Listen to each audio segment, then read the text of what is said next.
nakikipagtagpo kay Lumaw. Hindi ba isang malaking kalapastangan ang kanyang ginawa? Ama na amin ko po, pero bakit niya ako sinusundan? Ibig kong ipaliwanag mo sa akin sa plan. Sinong nagpahintulog sa sundan ang kilos ng aking anak?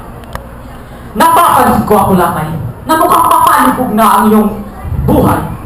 Kakarapat lamang na ipalitan na sa pamumuno ng ating tribo. At kailan ko pa gumawa ng utos na dapat sundin ang apo? Paano kung sasabihin ko sa'yo ngayon na? Go na, Liti! Lipas na iyong panahon at matanda ka na. Hindi mo na kaya pamulong sa ating tribo.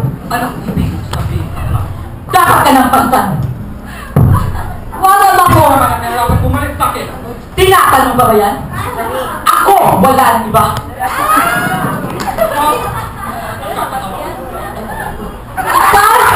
Ikaw na isang alik! Kaya ka talagang sabihin ng sinapo! Hindi ka na dapat bumalik sa aking pwesto. Hindi na naman. Ito! Bakit ito?